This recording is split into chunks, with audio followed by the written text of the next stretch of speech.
Welcome to This Explainer. Today, we're going to draw the blueprints for a fascinating, honestly kind of mind-bending alternate reality. We usually just assume that any intelligent civilization would eventually end up looking exactly like ours, right? Filled with concrete, flat screens, and keyboard-driven interfaces. But today, we're asking a totally different question. What if cats, not primates, became Earth's hyper-intelligent species? To truly wrap our heads around their world, we basically have to throw out everything we know about human engineering. We've got to ask ourselves how a species with literally no opposable thumbs, a strict all-meat diet, and ultrasonic hearing would go about constructing a global civilization. As you'll see, they wouldn't just copy human tech. No way. They'd build an entirely alien industrial and digital infrastructure, one perfectly optimized for their own unique biology. So the evolutionary fork for this timeline actually happened a long time ago, about 50 million years ago during the Eocene epoch. In our world, the primate branch took a massive gamble on walking upright and developing opposable thumbs. But evolution is a game of microscopic margins. Imagine if that branch just stayed in the trees, paving the way for a massive cognitive explosion in the feline branch instead. In this reality, intelligence optimized itself for forelegs and retractable claws. Section 1, Designing Without Thumbs, Pilometry and Interface Engineering. Okay, let's dive right into this first massive hurdle. How exactly does a hyper-intelligent feline construct a microchip or, say, operate a space telescope without human hands? Think about it. When we think of tools, we picture things designed for the flat, sensitive fingertips of a primate. A feline engineer would completely reject our flat keyboards and touchscreens. Instead, they'd pioneer a completely different field called pilometry. A feline operator wouldn't just sit at a flat, boring desk. They'd manipulate these hemispherical consoles lined with soft, high-tensile woven fibers. Notice how they'd use their specific anatomy here. By extending the retractable claws into these fibers, they'd achieve a physical input bandwidth that is way higher and way more multidimensional than a human just typing on a flat keywordy keyboard.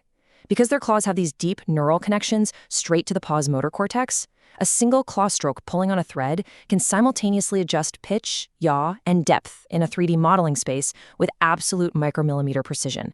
It's like a giant, hypersensitive puzzle. And for their really fine detail work, they rely on something humans don't even have: whiskers. Their highly sensitive whiskers, or vibrissae, would literally feel the shape of virtual objects. Their consoles would use vibratory feedback haptics. These are low-energy acoustic emitters that project tiny microcurrents of air right at their face. Supplemented by flawless high-frequency vocal chirps to register clicks and binocular gaze tracking, they'd interact with data literally by feeling it in the air.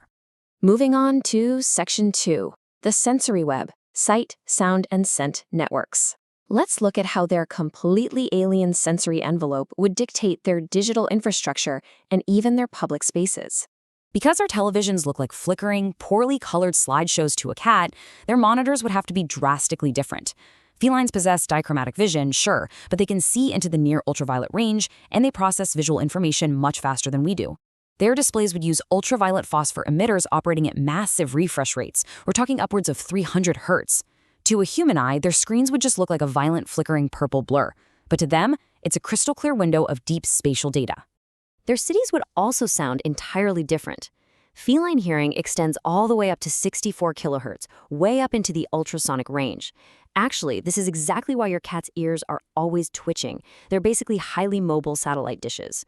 While their metropolis would seem completely dead silent to human ears, the air is actually thick with data. They'd use an ultrasonic acoustic network. Directional acoustic beacons would play continuously, broadcasting directions, hazard warnings, and breaking news directly into their auditory cortex as they walk down the street. And this brilliantly illustrates how they'd approach security. Humans use passwords and fingerprints, right? Well, felines are deeply olfactory. So instead of passwords, they use synthetic pheromone cryptography. To access a secure building or log into a bank account, a feline just rubs their cheek gland against a scent capacitor. It instantly analyzes their dynamic lipid profile. These are complex chemical compounds that are virtually impossible for a hacker to intercept or fake. Section 3, the vertical city, architecture of the tension matrix. Let's see how this builds a world that entirely rejects the flat, two-dimensional street grids of us bipedal humans. Humans build flat roads and heavy concrete boxes mostly because we're limited by gravity and, frankly, our poor balance. Felines are semi-arboreal predators with absolutely flawless vestibular balance. To them, a flat city is just an absurd waste of space. Their cities would be built on a tension matrix. Think suspended networks of high-tensile woven carbon fiber cables and massive vertical climbing columns with micro-textured grips. You wouldn't find a single staircase anywhere, and definitely not a flat table to knock a glass off of. To cross these massive vertical chasms, they'd utilize a kinetic transit net. They'd employ lightweight magnetic pods suspended from guideways. Because felines have such low body mass and incredibly flexible skeletons, these pods can travel at extreme speeds and turn sharp, sudden angles to navigate the vertical city. These are movements that would perfectly suit a cat, but, let's be real, would leave a human passenger severely motion sick. Now, this number, 38 degrees Celsius, or about 100 degrees Fahrenheit, is absolutely crucial for their home life. That is the peak of a feline's thermoneutral zone. Instead of wasting tons of energy heating empty rooms, their homes rely on microthermal grids. These are essentially smart, tracking infrared sunbeams that project highly focused warmth directly onto curved resting shelves, literally following the resident as they move around their territory. Think of it as an industrial-grade version of a cat finding that one perfect warm square of sunlight on your living room rug.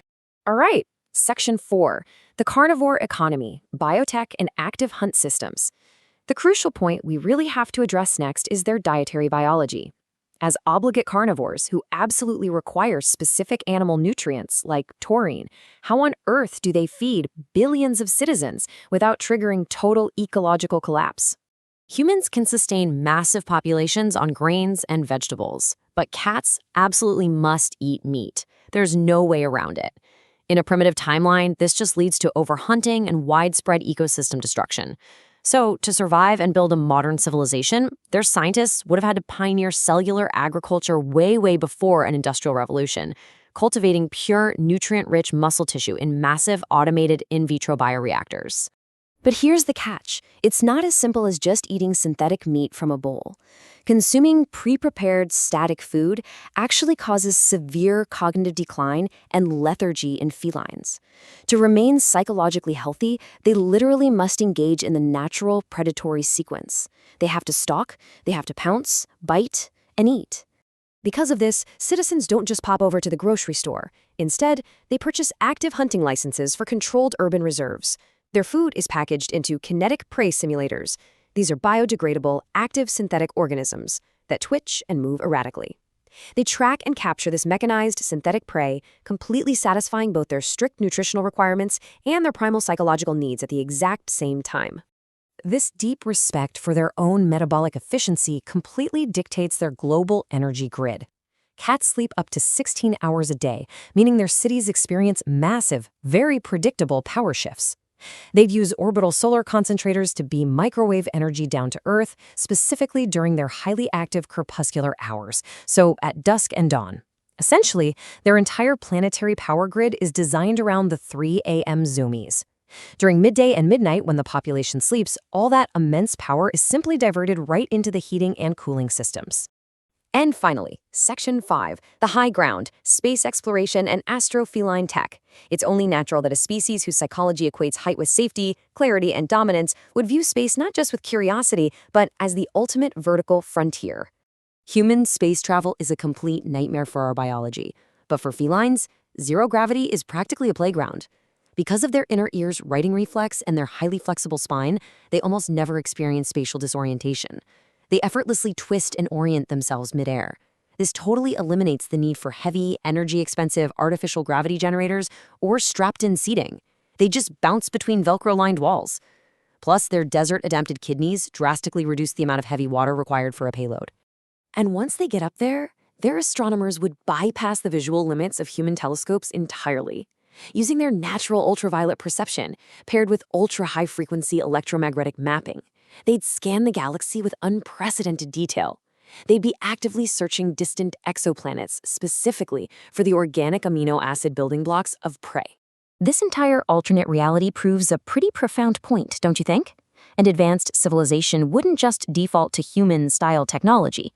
Intelligence isn't a single, rigid set path. It's a tool that adapts perfectly to the biology of the creature holding it.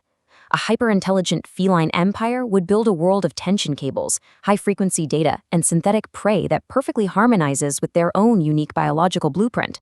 So the next time you watch a house cat effortlessly leap to the top of a really high shelf or track a bug you can't even see, remember this. They already possess the precise hardware for a completely different kind of empire. They are perfectly adapted for a world we can barely even imagine, leaving us to wonder, what other kinds of technology do you think a hyper-intelligent feline empire would build next?